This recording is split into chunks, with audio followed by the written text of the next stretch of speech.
Pessoal, nas reflexões que existem sobre os processos obsessivos, isso vai trazer um emaranhado de conexões, onde, quando nós consideramos, por exemplo, a obsessão por encomenda, ela vai significar uma obsessão provocada intencionalmente. Então, a gente teria um espírito inferior contratado ou induzido por outro, encarnado ou desencarnado, para atacar alguém. Poderia envolver prática de vingança espiritual, magia, feitiçaria, onde há um deliberado pedido para prejudicar alguém por meio de espírito obsessor. Quando a gente considera as características dessa obsessão, isso não vai surgir espontaneamente, mas por desejo de um terceiro. Costuma ser mais intensa porque envolve espíritos com definidos propósitos. E o tratamento vai pedir desobsessão, a prece, o esclarecimento espiritual, reforma íntima, tanto da vítima quanto do obsessor. E isso traz para nós alguns aspectos referentes às interações que podem acontecer. Porque quando nós consideramos que temos o perispírito, que é o meio pelo qual o espírito vai agir no corpo físico, fazendo o seu comando, até mesmo quando nós consideramos as experiências de desdobramento, materialização, vidência, todos esses aspectos, eles, somado a correlatos enquanto manifestações possíveis devido à existência do perispírito, e que vai ter o duplo etéreo no encarnado, que quando o indivíduo desencarna, depois de um tempo que o corpo físico teve a sua descerro, esse duplo etéreo vai se desfazer. E isso vai significar que o espírito, ao demandar o além, já sem o seu corpo físico, ele também não estará mais com o duplo etéreo, que é desfeito com o organismo físico, mesmo que seja um pouco depois que o duplo etéreo tenha sua dissolução. Uma parte é absorvida pelo todo e outra, o próprio espírito com o perispírito pode usar para continuidades energéticas que ele precisará realizar.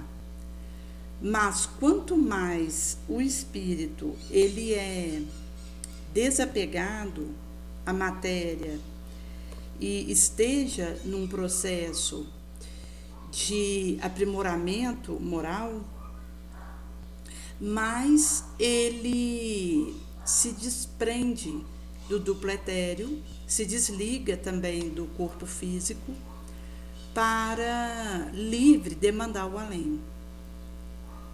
Porque acaba que o espírito, se ele tiver um apego importante, seja um carro, alguém, um fogão e ao próprio corpo, isso vai se fazer sentir quando ele vier a desencarnar. Porque daí ele vai voltar para o local onde estão essas questões aos quais ele está apegado e continuará obsedando esses materiais, visto que o apego ele vai se expressar inclusive numa forma de obsessão, onde eu fico em torno, com uma monoideia, daquela bicicleta, por exemplo. E aí, quando eu vier a ser separada dessa bicicleta, o meu espírito ele vai querer voltar para onde essa bicicleta estiver, porque existe essa dificuldade em mim de desatrelar daquilo que ficou aqui, que seja material, e que vai funcionar inclusive com o próprio corpo. Porque se o indivíduo ele investiu 100 mil reais para fazer uma prótese que fosse melhorar a sua aparência, ou realizar um botox, fazer um alinhamento lipoaspirativo que ele desejava, vai acontecer que, se ele venha desencarnar, ele pode continuar esse apego a esse corpo, que inclusive ele houver investido montantes financeiros para, na sua percepção, melhorá-lo, e ele, ao demandar o além, ele volta e fica na região onde o seu corpo se encontra, mesmo ali num estado de putrefação. Enquanto uma necessidade que ele tem de continuar ligado a esse corpo e de querer esse corpo de volta. Naturalmente que haverá um momento que ele perceberá que não há um retorno daquele organismo, e então ele vai se afastar, mas conforme a situação moral do indivíduo, pode ser que ele não logre isso rapidamente, porque ele deseja ir em busca daquele corpo que para ele perdeu, porque ele entende como uma perda, enquanto que o espírito evoluído entende a desencarnação como uma libertação do corpo, onde o espírito livre pode ir para o astral. E nesse sentido, gente, que quando a gente fala a questão dos aspectos da atualidade referentes àquilo que o Espiritismo traz para nós, isso vai nos trazer algumas reflexões tragas no livro Atualidade do Pensamento Espírita, onde, pela psicografia de Divaldo, vai ser falado um pouco para nós das questões da engenharia genética e da genética. Daí, quando a gente tem, por exemplo, a colocação se seria lícito ao homem manipular a genética dos próprios semelhantes ou de outros animais, vai ser trago por Viana que, se a aspiração humana se transforma em uma perturbadora alienação, objetivando interferir no genético código para a verdadeira aventura, a licitude da experiência deverá ceder lugar aos impositivos de uma ética, trabalhada rigorosamente, a fim de que as vidas humanas e animais sejam poupadas às aberrações. Porque temos desequilibradas mentes de ontem e de hoje, tentando realizar em diversas culturas ações que seriam a covardia de cruéis perseguições. Daí que não seria lícita a manipulação genética animal, exceção feita quando o objetivo é melhorar a qualidade daquela raça, evitando-lhe enfermidade e fragilidade que decorra de fator hereditário ou do meio ambiente. Quando a gente considera a criatura humana, isso teria consequências graves para a sociedade, caso o objetivo não seja nobre. Nesse sentido que nós temos várias funções da ciência atualmente nesse areal, qual a de examinar as possibilidades denominadas impossíveis que um dia podem se tornar realizáveis, factíveis. Daí temos o cientista tentando interferir na constituição genética, mas se existe uma perturbação do desenvolvimento que gera anomalias no processo da multiplicação, isso vai significar um desvio. Mas para que a vida humana se expresse com tranquilidade, o espírito precisa estar presente, cujo órgão modelador é o perispírito, que estimula a célula conforme a necessidade da kármica natureza, obedecendo à lei moral de causa e efeito. Por isso que nós estamos nesse momento grave em que vai ser ratificado para nós o tudo me é permitido, mas nem tudo me convém. Quando a gente trata dos aspectos éticos e do móvel que vai nortear a nossa perspectiva. Nesse sentido que nós temos a necessidade de evoluir através de encarnações sucessivas, desenvolvendo potencialidades intelectuais e penetrando nos mecanismos que regem a vida na matéria. Daí descobrimos recursos para tornar menos tormentosa a nossa vida física, menos afligente, e isso tem a ver com o que houvera sido realizado no transcurso dos milênios. Por isso que, se nós considerarmos os atavismos materialistas nesse tempo, ele vai significar um trabalho com o objetivo de burlar a morte, a dor, a degenerescência, que eles querem contornar, superar, evitar. Mas, na verdade, estão tentando especiais mecanismos para facilitar a fuga ao inevitável. Daí vai nascer a absurda proposta para o momento e algumas outras trágicas para a vida.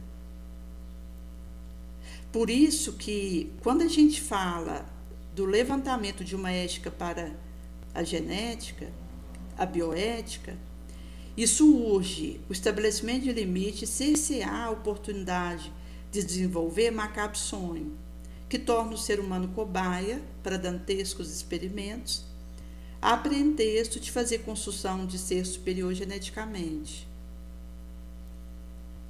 Então, aqui entra transplantes antes da ocorrência da morte real, interferência na estrutura dos cromossomos e genes diante de fetos que apresentam detectáveis anomalias, como se isso estivesse no corpo e não no espírito.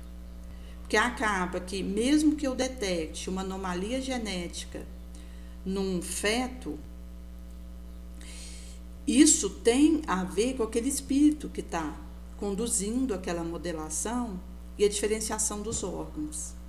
Se eu interfiro sobre algum aspecto de maneira a querer fazer correções finas nesse processo, pode ser que eu esteja interferindo no mapa reencarnacional daquele espírito. Nesse sentido que, inclusive, vai descerrar para nós a questão de adiar o sine die do pentelésimo da morte física. Por isso que os espiritualistas iremos considerar as ocorrências kármicas que acontecem na complexão orgânica saudável com profundos distúrbios emocionais e psíquicos, ou que se tornam vítimas de mutiladores acidentes e degenerativos fenômenos. Porque vai a entrar aí o mapa kármico do indivíduo, que exigirá dele uma adequação daquele corpo físico para o que ele precisa viver. Então, o nobre investigador, assenhorando-se da realidade do espírito, vai compreender a urgência do Código de Preservação da Vida. Quando a gente considera, por exemplo, a clonagem onde você copia um ser padronizado, isso já acontece. Mas quando a gente considera a criatura humana, ao sabermos que é o espírito que faz essa mediação e interfere para aquilo que o corpo se transformará, perceberemos que formações aberrantes de células providas do modelo organizador biológico não irão repetir o indivíduo original. Por isso que, quando a gente considera a engenharia genética, ela vai significar esse campo. E o DNA, na sua estrutura íntima, é um campo de energia, na sua expressão mais elevada, exteriorizada pelo perispírito, na sua função organizadora do corpo físico, e toda a sua estrutura molecular, que constitui de atômica antipartícula. E é curioso, gente, porque quando nós consideramos a região do citoplasma, onde está a mitocôndria, que é onde vai acontecer a produção de energia, que fica armazenado no ATP, ali está sob o comando do núcleo e do DNA que está dentro do núcleo e vai fazer esse comando da circuitaria da célula. Isso vai, então, redundar em produções de substâncias dentro dessa célula, de acordo com a função que ela precisa executar. Por isso que, se o indivíduo pega uma célula-tronco dele, então adulta, e coloca no fígado, onde tem células doentes ali, o perispírito toma aquele processo e, sabedor de que existe célula doente naquele fígado, ele usa aquela célula-tronco para produzir células do fígado saudáveis que venham a substituir aquelas células doentes. E, por outro lado, se eu pego uma célula do fígado e coloco numa placa de Petri, num laboratório, como não está mais sob o comando do espírito, isso vai perder o formato de uma célula do fígado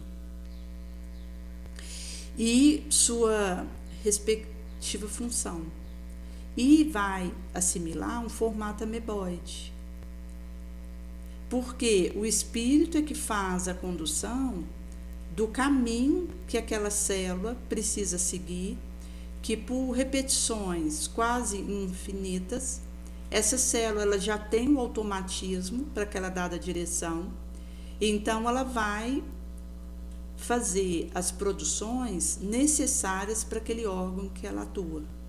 Então, daí a gente tem a célula da pele, célula do olho, célula de gordura, célula do osso, cada qual com as suas adequações correlatas, enquanto função que precisará exercer para contribuir naquele meio em que ela esteja. Por isso que temos aí o aspecto, por exemplo, dos embriões congelados já em estado avançado de desenvolvimento, não necessariamente vai estar ligado a esse embrião congelado espíritos, esperando para retomar o processo do objetivo reencarnacionista.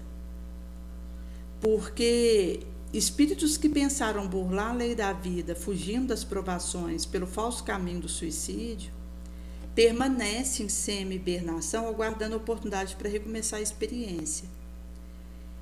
E isso, considerando esse período per si, constitui expiação ao que faz jus.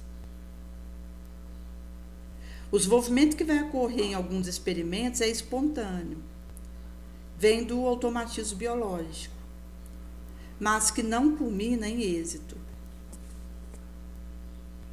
Nesse sentido que a vida em plenitude vai se expressar no humano através do espírito.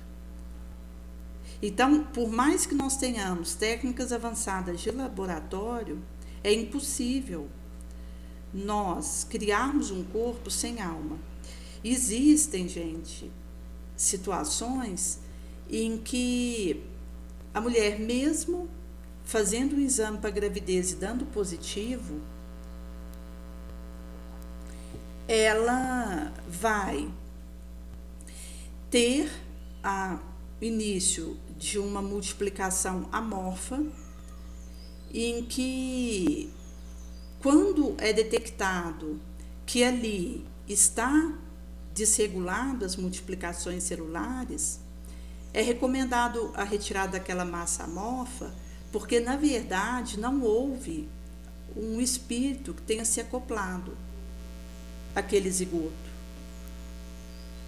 Nesse sentido que é feito uma detecção de que não houve uma gravidez de fato, mas não deixa de ser um luto para esse casal, porque do momento que o casal, eles descobrem que estão grávidos, vai acontecer que existe a preparação para receber aquele ser que está se desenvolvendo no útero materno, como uma senhora comentava que a filha dela está grávida de um menino e é o primeiro neto da parte materna, e da parte paterna é o primeiro menino neto.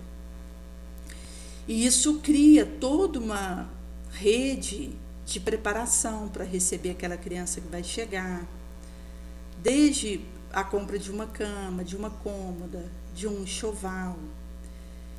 E isso está ligado a essa expectativa que se cria não só ali com os pais biológicos daquela criança que está em formação, aquele bebê que vai tendo aí, sob o comando do espírito que toma o zigoto, as multiplicações regulares, que inclusive é um indício de que está correndo saudável o desenvolvimento embrionário.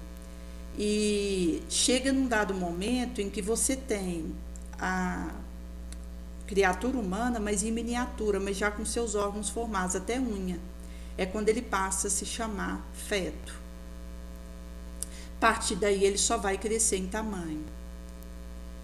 E nesse sentido que, quando acontece um descobrimento de que é uma massa amorfa, de que não houve uma gravidez de fato, porque um espírito não acoplou e fez o conduzimento daquele desenvolvimento embrionário, isso é um luto não só para esses pais biológicos, mas para quanto os avós dessa criança, tios, irmãos, porque existe essa preparação que é feita para a chegada desse bebê.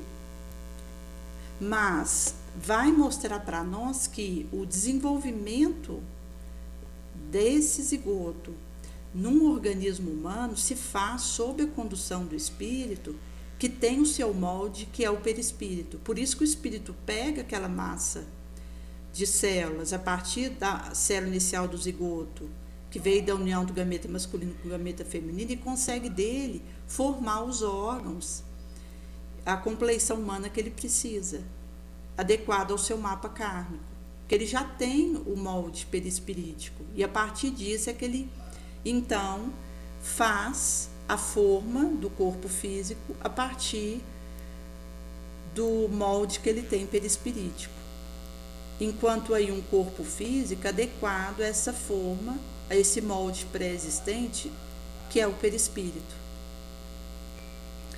Nesse sentido que, quando nós consideramos a aparente destruição, isso não passa de transformação, retornando ao campo de energia de onde procede. Quando a gente considera, por exemplo, as energias que os espermatozoides devam carregar, lançadas nas vias femininas, 200 milhões por ejaculação em média, se isso poderia ser aproveitado no mecanismo reencarnatório após a desintegração dos celulares corpos, constituiria uma protecional coroa para o óvulo fecundado, em caso de possibilidade, e se teria alguma outra destinação energética. Daí, Viana vai trazer que os espermatozoides excedentes, quando começa a celular desintegração, irradia as energias que os constituem. E essas fazem-se absorvidas pelo óvulo fecundado, tornando-se uma aura protetora ou coroa durante todo o seu percurso pela trompa de Falópio até o seu acoplamento no útero, em cujo campo dilui as vibrações últimas. Quando a gente considera o nosso atual estágio humano, vai ser trago que a reencarnação ela tem início no momento da fecundação, a partir de cujo instante o perispírito vai imprimir nos genes e cromossomos os equipamentos de que necessita esse espírito para evoluir.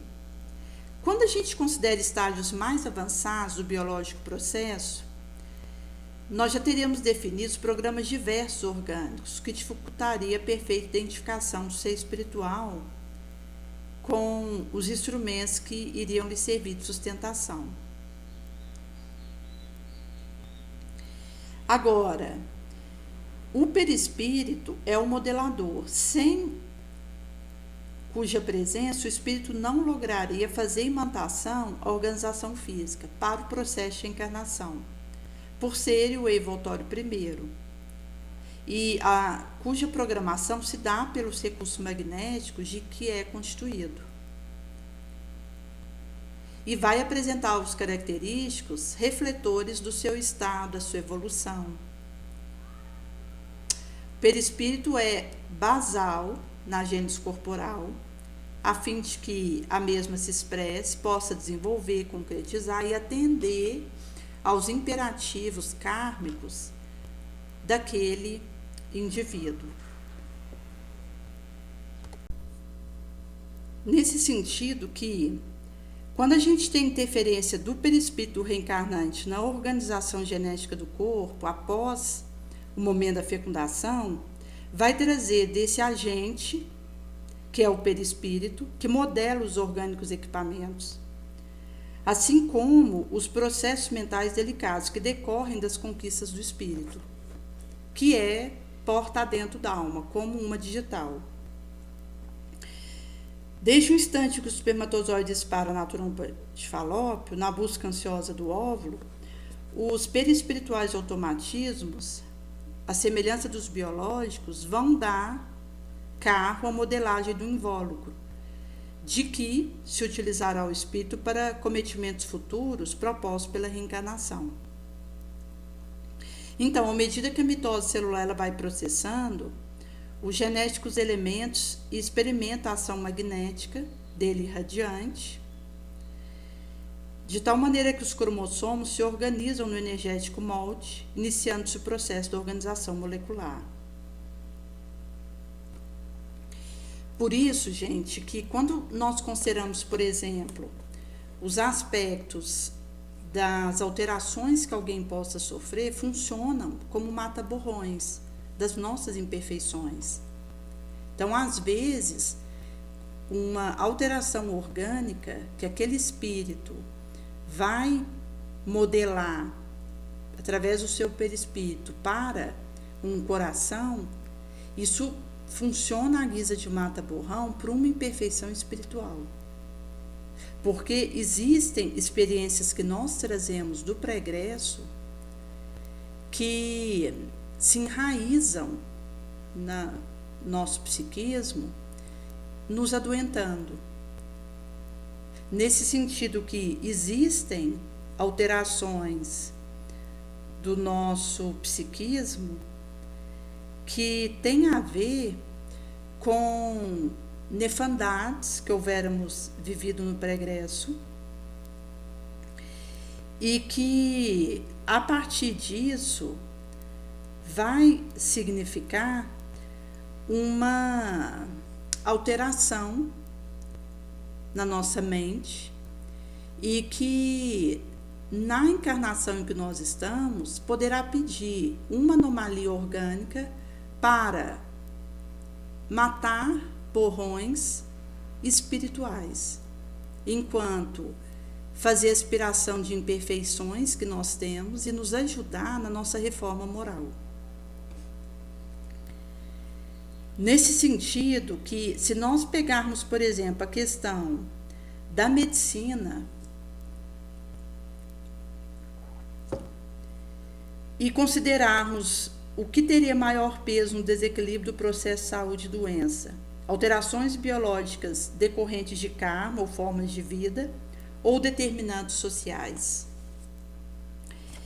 E vai ser trago que os determinantes biológicos que vêm dos mecanismos kármicos são responsáveis pela desarmonia e equilíbrio no binômio saúde e doença, porque isso traduz necessidades de evoluções impostas pelo perispírito, que é o encarregado de armazenar as evolutivas conquistas, que decorrem das ações do espírito sobre a matéria nos transcursos das transatas experiências.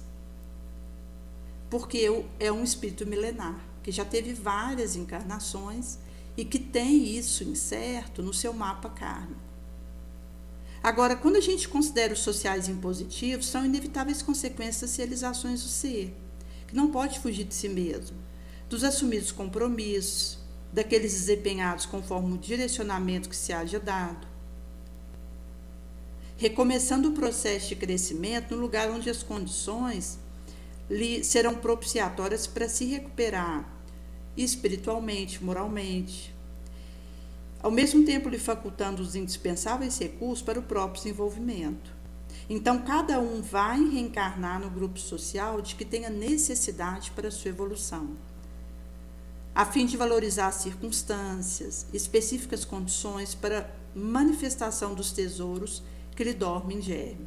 E aqui, gente, inclusive a questão da família, porque a gente não reencarna na família que seja melhor sob determinado aspecto. A gente reencarna na família que nós precisamos para avançarmos moralmente, espiritualmente. Por isso que, quando a gente considera o ser humano que o espírito vai assumir a organização desse processo, nesse sentido que somos o resultado do que pensamos, do que sentimos, do que falamos, do que fazemos, daquilo que deixamos após os nossos passos. Enquanto aí, as sementes que a gente vai entregando pelo caminho. Porque quando nós consideramos que estamos num processo de reforma moral e de burilamento espiritual, se a gente pegar tantas questões das larvas mentais corrosivas, quanto vampirismo consentido, obsessão por encomenda e aspectos correlatos, a gente vai perceber que eu sou agente da minha modificação e, consequentemente, das sintonias que eu estabeleço. Nesse sentido que a nossa mente é esse dínamo gerador de energia, cuja qualidade resulta dos fatores que constituem os nossos interesses emocionais, as nossas intelectuais preferências e morais opções, pendores. Conforme eu organizo as minhas aspirações, o foco central do meu desejo, e eu exteriorizo isso se transforma em fonte de vida e elabora as construções do mal ou do bem que vão passar a fazer parte do meu comportamento, incluindo aquela conduta mental que se transforma parte do meu comportamento normal. Por isso que nós temos que ter cuidado, porque aquilo em que eu escolho e desejo, isso vai se tornando parte de mim.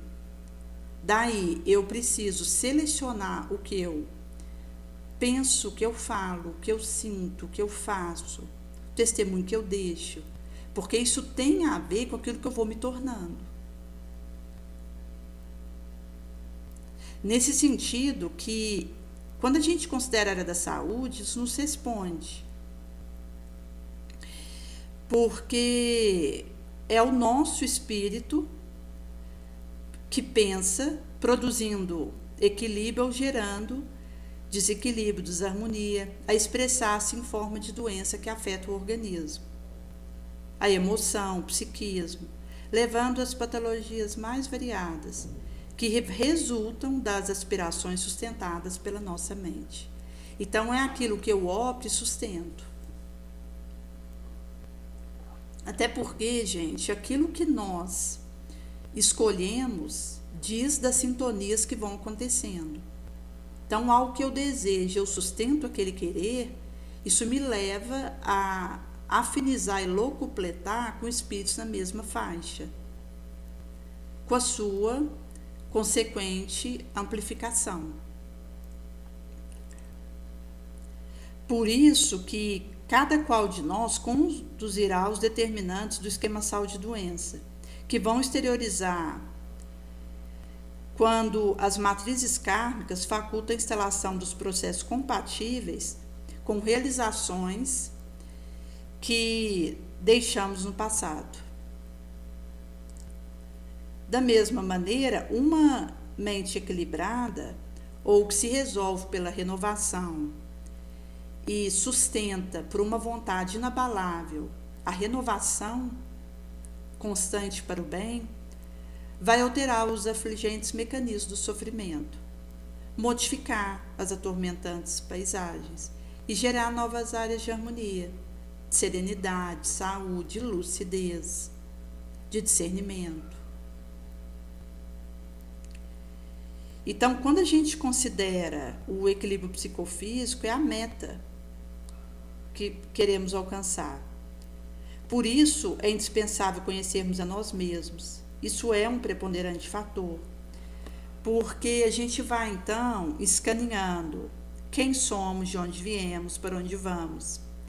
E vamos pensando, sentindo e agindo com equidade, com justiça. Nunca desejando a outra aquilo que não desejaria para mim mesma, conforme a terapêutica proposta, diretrizada pelo mestre. Nesse sentido que, considerando a visão organicista do ancestral academicismo, ela tentara reduzir o ser humano ao conjunto celular sob a regência de um cérebro, que, sofrendo anóxia, tudo levaria ao caos do princípio. Em sendo assim, à medida que se dilata os horizontes de compreender em torno da estrutural realidade do indivíduo, que se inicia no campo da pensante energia, se dilata no conjunto que se apresenta, tem havido visão diferente em torno das suas necessidades, dos seus valores, das suas premissas. Quando a gente considera a ocidental medicina, na proposta unicista do ser, houvera sido aplicada a terapia compatível com uma eminentemente organização material, tendo em vista o conjunto transitório e não a permanente realidade, onde eu olho para a matéria que é passageira, que é instável, que é fraca, porque, como Jesus dizia, o espírito está pronto, mas a carne é fraca, e não para o espírito que é imortal, e que é para o qual nós precisamos focar nosso esforço, porque é no espírito que está a alavanca da vontade que esse espírito urge no sentido de se aprimorar. Por isso que os pais da medicina ocidental intuíram que o indivíduo é uma energia envolta em células. Mas esse conceito abandonado pelo materialismo no século passado, como reação ao espiritualismo desordenado imposto pela fé cega, é retomado lentamente ao conceito baseado na energia, porque tudo que existe no universo é resultado dela. Inclusive, gente, quando nós consideramos que o universo é uma expressão do pensamento cósmico, da consciência divina, existem os além-universos inabordáveis. Então, abrem-se possibilidades para uma espiritualista visão, espiritista, em torno do humano que faculta uma alteração complexa na terapia convencional, cedendo espaço às contribuições modernas, às alternativas, algumas das quais multimilenárias e de não agressivos resultados ao organismo fisiopsíquico. Por isso que quando a gente trabalha na causa que gera enfermidade, considerando inclusive que as orientações e as instruções de Jesus são muito superiores a qualquer bateria química paliativa. Por isso que o indivíduo que esteja numa depressão e seja necessário ele iniciar a tomada de um medicamento, ele precisa aproveitar a melhora que ele apresenta para retomar o comando da sua vida. Nesse sentido que o momento de um respiro mais profundo, em que o indivíduo experimenta um alívio, é a hora dele tomar a sua vida na mão novamente. Por isso que nós precisamos aproveitar a janela de bem-estar para dar arrancada rumo a ondejada sobre os processos obsessivos, dos quais se inclui aí a obsessão por encomenda, vampirismo, parasitismo, subjugação, fascinação, que são momentos mais gravosos, porque quando a gente pega a subjugação, já é um domínio da vontade que obsessores se realizam em alguém. Quando a gente entra na questão da fascinação, é um domínio do raciocínio, da razão, que um obsessor realiza no indivíduo.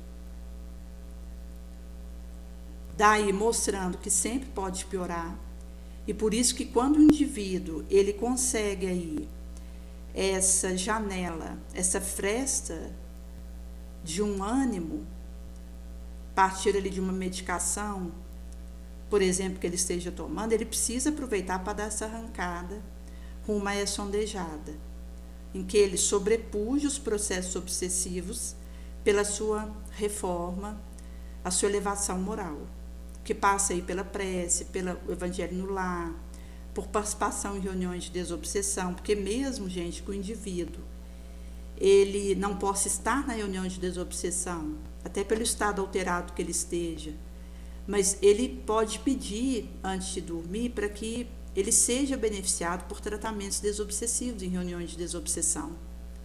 Porque, inclusive, há centros espíritas, como o da Casa do Caminho, em que militantes realizam a reunião de desobsessão noite adentro. Então, você tem, mesmo que os integrantes não estejam presentes fisicamente, mas via desdobramento de sono, e aquele que precisa receber o tratamento obsessivo, ele pede para Jesus para que ele possa ser levado ao local do tratamento obsessivo para receber aquela benesse. Por isso que isso vai permitindo essa condução moral rumo a essa perspectiva, enquanto uma gama de possibilidades. Nesse sentido que, se nós considerarmos o trabalho na causa que gera a enfermidade, isso vai significar mais facilmente obter resultado salutar nas opções terapêuticas, que revitalizam o campo energético no perispírito, que são chakras meridianos, onde se situam os registros desencadeadores dos depurativos processos a expressarem-se como enfermidades no campo somático, no psiquismo e na emoção. E isso, gente, vai trazer que duas vertentes do conhecimento médico, em tempo não distante, Ocidente e Oriente, dar-se-ão as mãos, objetivando a harmonização do ser humano, sem imposição nem preconceito, que não mais se justifica na era do profundo conhecimento. Por isso que a gente vai ter aí a emergência da cirurgia como um papel facultando ao homem o tempo necessário para trabalhar as causas dos afligentes problemas no seu organismo, modificando o comportamento moral e mental, graças a cuja conduta alterar-se-ão os perturbadores efeitos antes registrados. Nesse sentido que, se considerarmos uma intervenção de cirurgia num hospital, isso viabilizaria um tempo dilatado para aquele indivíduo trabalhar suas questões morais, e não a cirurgia pela cirurgia. Quando consideramos os pontos de acupuntura atingindo indiretamente ou diretamente o perispírito ou outras zonas da organização humana, enquanto um questionamento na maneira como isso ocorre, tendo em vista o conceito chinês sobre a acupuntura, a energia Qi, ela é captada pelo organismo graças aos portais de entrada, que se encontram espalhados pela nossa pele. São denominados acupunturais locais, que fazem parte constitutiva dos meridianos encarregados de conduzir a energia até os órgãos, na sua geral estrutura. Então, esses locais acupunturais, eles vão ser essa arruela que, fazendo parte dos meridianos que conduz energia até os órgãos, flui por intermédio de 12 pares, oferecendo ao organismo a energia necessária para manter a sua harmonia, o seu equilíbrio. Quando consideramos outro conceito do filosófico pensamento chinês, existe uma universal polaridade, expressa pelo Yin e pelo Yang. Inclusive vai nos trazer o recordamento da teoria de complementaridade, segundo a qual a dualidade onda-partícula, na sua complexidade, seria equivalente ao Yin-Yang, que está presente em todos os corpos no universo. Inclusive, quando nós temos aí um espírito fazendo uma observação atenta, concentrada, acaba que vai se comportar a matéria como partícula. Se existe aí uma observação, mas com desatenção, ela se comportaria como onda. Mostra alguns aspectos que podem acontecer de alterações de acordo com a perspectiva do humano que está diante daquele areal.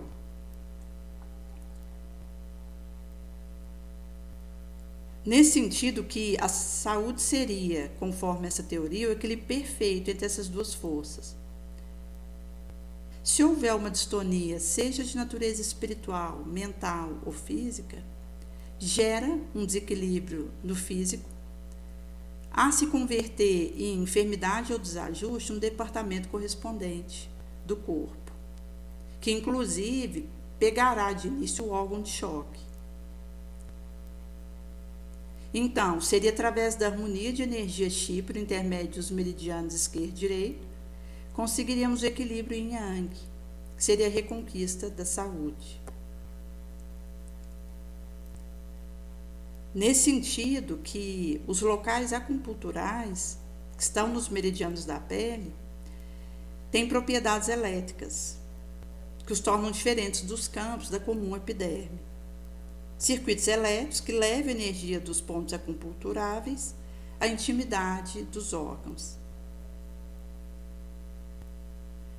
Nesse sentido que o indivíduo é um microcosmo que reflete o macrocosmo no qual se encontra mergulhado. Anuímos a esse aspecto.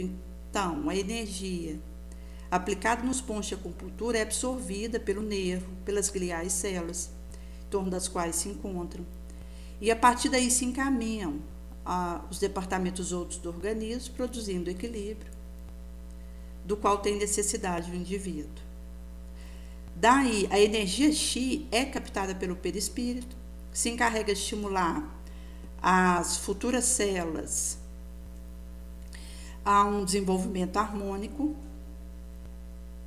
enquanto no físico-organismo os neurotransmissores, como as endorfinas, que aliviam e suprimem dor, seriam liberados sob a ação dessa mesma irradiação.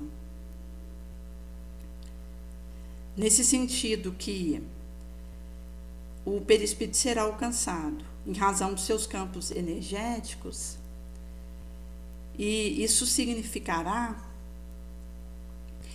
essa irradiação que acontece enquanto essa perspectiva, visto que as endorfinas, elas vão ser resultado dessa estimulação.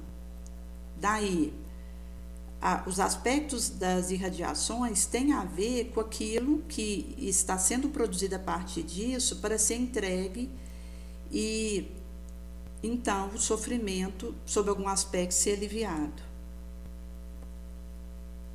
Os campos energéticos do perispírito estão espalhados pelo nosso organismo, preservando equilíbrio, forma, coleta de dados, que arquiva para porvires e empreendimentos.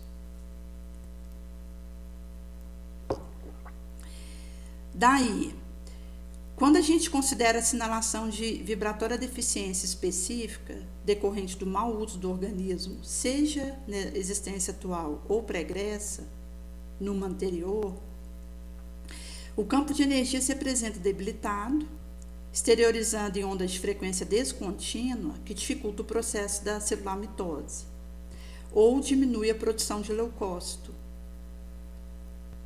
Isso significará o espaço livre para infecção, desequilíbrio emocional e deterioração que se instalará.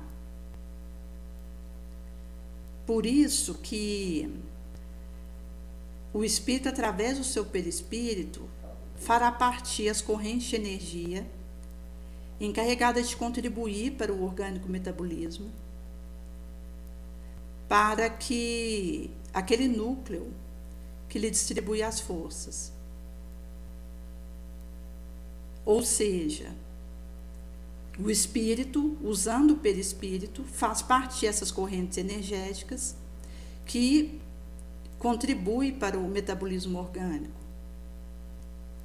Então, não é do corpo para o perispírito e daí para o espírito, é do espírito que usa o perispírito para alcançar o corpo. Todo labor terapêutico tem como meta prioritária atingir o cerne do indivíduo, o espírito, a fim de ser feita a renovação das pensantes estruturas, que proporcionam as vibrações de harmonia e de equilíbrio. Nesse sentido que, quando nós consideramos os conceitos de saúde no astral, isso vai nos dizer que, quando isso é analisado, teremos que decorre da consciência do dever retamente cumprido, tendo em vista aspirações altas de progresso cultivadas. Nesse sentido que esse conceito é tido como importante no mundo espiritual,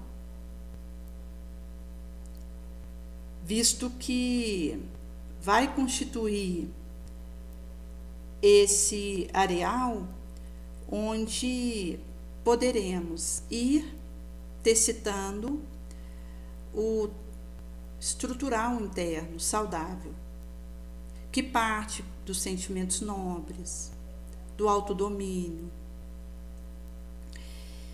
Nesse sentido que é a partir dessa proposta que nós perceberemos uma harmonia perfeita entre desejar e conseguir. Daí, aquele que age corretamente é saudável, porque ele consegue pensar com elevação de propósito e mantém-se sereno perante as determinações da vida. Nesse sentido, gente, que vai significar para nós essa colocação de uma proposta. Se nós considerarmos, por exemplo, a ecologia, ela acaba ligada a esse areal. Nós estamos aí próximos da Eco 30, que vai tratar acerca de aspectos do meio ambiente, inclusive considerando aquecimento global, impactação de espécies, inundações, tsunamis. E isso tem a ver com a ação humana, tanto considerando com o nosso organismo quanto com o ecossistema.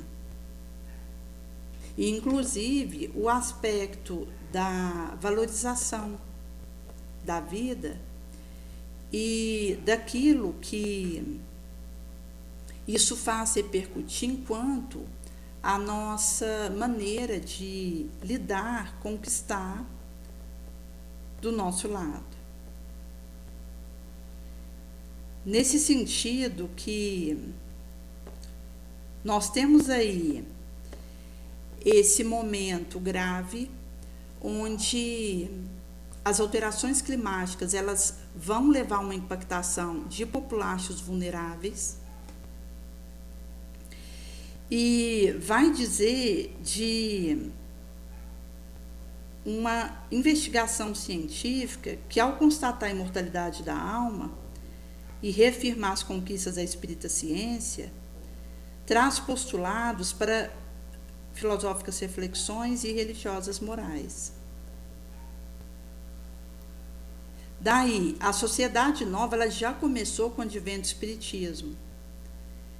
Com o auxílio das descobertas novas, será facilitada a aceitação por parte de incontáveis indivíduos que estão acostumados a refletir nos paradigmas da acadêmica experimentação.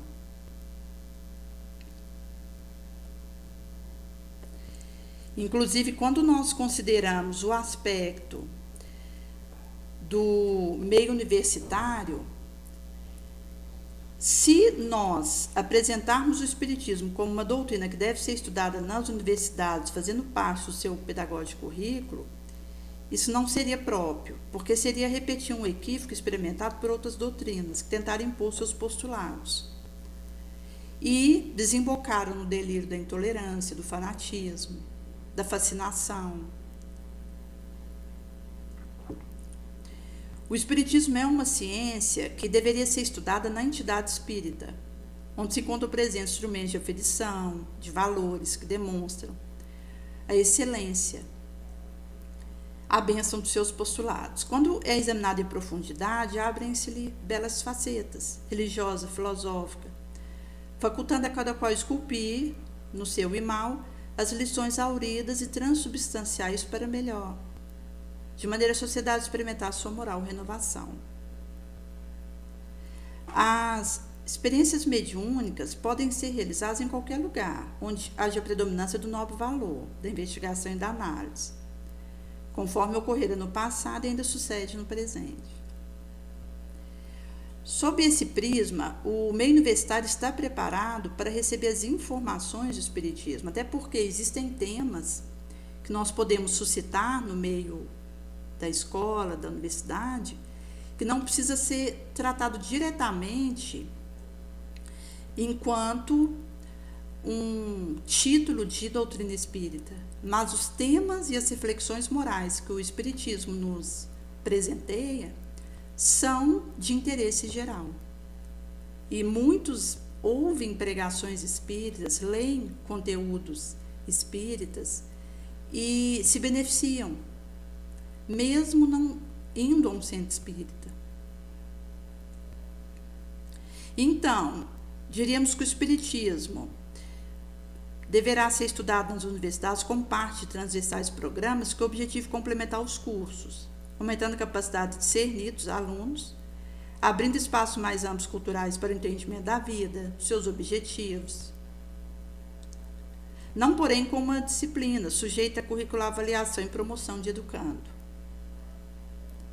O ensino deveria ser laico, dando liberdade a cada estudante examinar o que lhe aprouver e escolher o que lhe seja de melhor, conforme asseverava Paulo em Tessalonicenses, com outros termos. A desencarnação, ela não vai oferecer sabedoria a um espírito. Cada qual atravessa a dona da morte conduzindo valores e recursos que lhe sejam próprios. No entanto, quando despertamos após o túmulo, todos somos convidados a estudar a realização interior pelo edificante trabalho.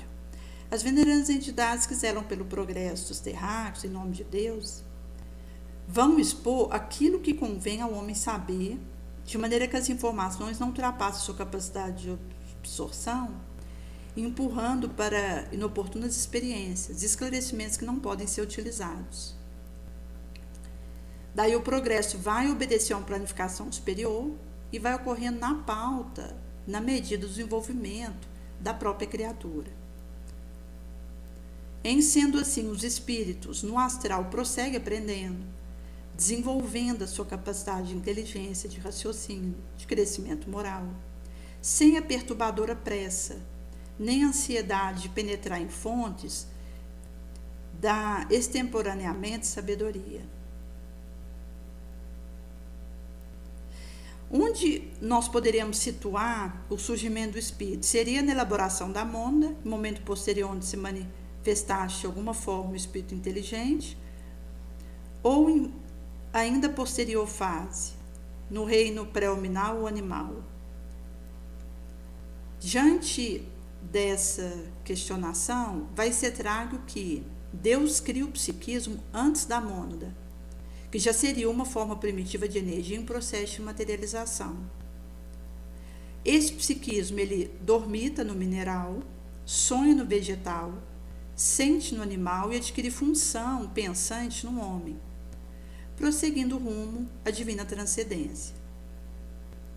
A semelhança de uma semente que possui latência, os elementos todos que irão constituir o futuro vegetal, lentamente o psiquismo vai se desenvolvendo, passando por processos muito diferentes de adaptação, entumecimento, com o fim de desdobrar e permitir surgir das próprias entranhas do ser espiritual, que seria a sua fatalidade. Se nós considerarmos os saltos de processo evolutivo e onde se situariam os elos, seria trago muito lentamente processo de crescimento e desenvolvimento do psiquismo, que vai se acelerar nos períodos da inteligência, mas sem saltos. Porque todos os seres vão passar por esse mesmo processo, pelo menos no planeta Terra, e teremos formas semelhantes a outras esferas do universo, mas dependendo dos constitutivos fatores de cada uma delas. Quando a gente percebe que o terrestre mundo das formas, das cópias imperfeitas, quanto existe aqui, na espiritualidade se encontra na sua mais elevada expressão, teremos que a realidade é mais aprimorada do que a sua condensação material. Aqui é uma cópia imperfeita de lá. E não o contrário. Como o espiritual governo do mundo observaria os problemas atuais, que providências estariam sendo adotadas para a espiritual evolução do homem na Terra? Aí nós temos a divindade estabelecendo leis de equilíbrio e ordem para manter a harmonia cósmica, que esplende em toda parte. Os mentores e tutores de cada orbe se responsabilizam pelo cumprimento das leis referidas, via revelações dirigidas a todas as consciências que as desperta para a verdade. Quando a gente considera a Terra, Jesus sempre nos enviou seus mensageiros para nos alertar e esclarecer a respeito das suas responsabilidades. Culminou com a sua vinda pessoal, para nos ensinar a viver a proposta de vida abundante, cerrando parte do seu ministério com sacrifício próprio. E retorna depois em espírito, assim provando a imortalidade da alma via continuidade energética. Continua enviando missionários do amor do conhecimento, para que nos sintamos estimulados ao avanço e amparados, sem diferença, sem protecionismo. Nesse sentido que, nessa franca transição planetária que nós estamos, do mundo de prova e expiação para o mundo de regeneração, enviou o Espiritismo, o prometido Consolador, e isso à guisa de uma transformação moral indispensável para a evolução própria. Isso vai significar que continuaremos com o nosso livre-arbítrio, que facultará a cada qual a escolha do caminho a percorrer a sementeira e, por efeito, consequências da sua eleição, da sua insementação, da sua escolha. Nesse sentido que teremos no planeta de regeneração, ainda sob a injunção do sofrimento quando necessário, por essa não ser a última etapa da evolução do progresso dos mundos. Etapas outras se desdobrarão até o infinito, porque não há limite. Nesse sentido, gente, que os aspectos relacionados ao nosso processo de burilamento, ele vai trazer uma colocação acerca das escolhas que nós vamos eleger e da vontade para viver isso. Jesus ele vai trazer para nós, em Mateus, no capítulo 5, alguns recortes,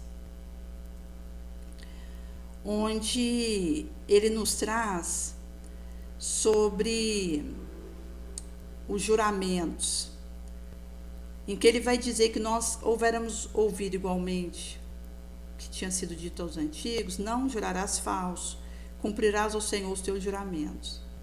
Eu, porém, vos digo que absolutamente não jureis, nem pelo céu, porque é o trono de Deus, nem pela terra, por seu escabelo de seus pés, nem por Jerusalém, por ser a cidade do grande rei. Não jurarás nem pela sua cabeça, pois não podes fazer que um fio de cabelo teu seja negro ou branco. Seja o vosso falar sim, sim, não, não, porque tudo o que passar disso procede do mal. Daí Jesus vai trazer para nós, no subsequente da vingança, tendes ouvido o que se disse olho por olho, dente por dente. Eu, porém, vos digo que não resistais aos que vos fizer mal. Se alguém vier de ferir na tua face direita, oferece também a outra. Ao que deseje demandar-te em juízo e tirar-te a túnica, larga-lhe também a capa. Se qualquer te obrigar a caminhar 1000 passos, vai com ele ainda mais, outros 2000.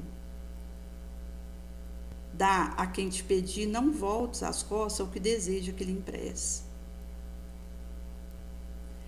Nesse sentido, gente, que essa colocação de Jesus vai dizer da renúncia. Até quando nós consideramos do que chega para nós de pedido. E é um aspecto delicado onde o discernimento e a intimidade que a gente vai construindo com Jesus vai nos auxiliando nessas escolhas. Porque, de posse dessa visão espiritual, vai sendo possível nós, diante de alguém que peça alguma coisa, por exemplo, conseguirmos viver essa proposta de não resistir ao mal. Nós estamos sendo chamados ao bom senso e a colocarmos em ação o que temos aprendido do Cristo. E na sua trajetória, Jesus ele houvera dito para nós que a vivência na Terra, enquanto as interações que acontecem, elas passam fatalmente por onde eu escolho me manter energeticamente. E nesse sentido que, à medida que a gente nutre o bem e a gente não dá espaço para o sentimento maléfico, a gente vai se fortalecendo, até mesmo para os discernimentos e para que não traiamos a proposta de Jesus. Nesse sentido que essa vigilância com o nosso campo mental, onde a gente não dá espaço para uma insinuação sombria, e a gente vai sustentando o pensamento nobre, o sentimento elevado, a palavra edificante, a conduta mental caridosa, o testemunho crístico, isso vai nos permitir podermos abraçar felizes o que é pedido de nós,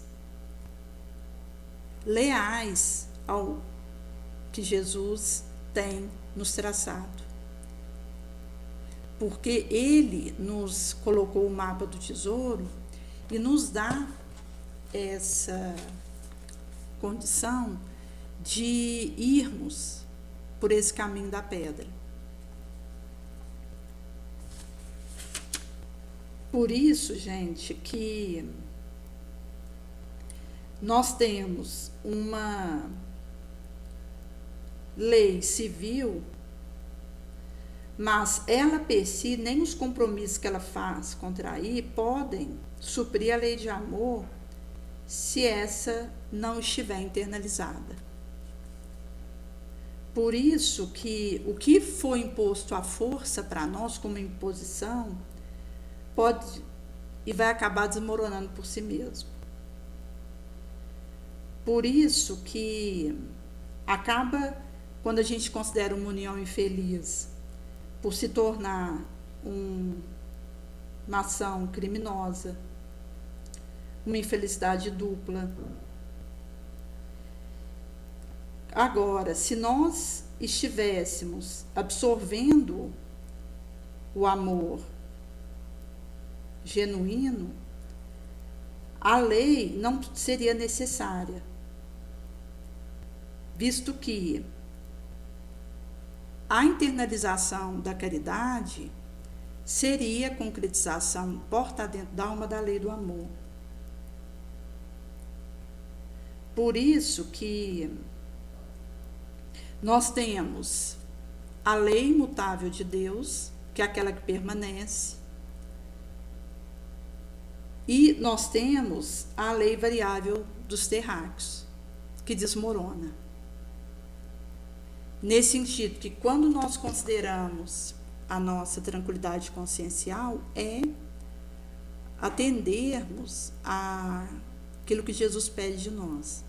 Porque então a gente vai nutrindo a nossa consciência de elementos de paz, de harmonia,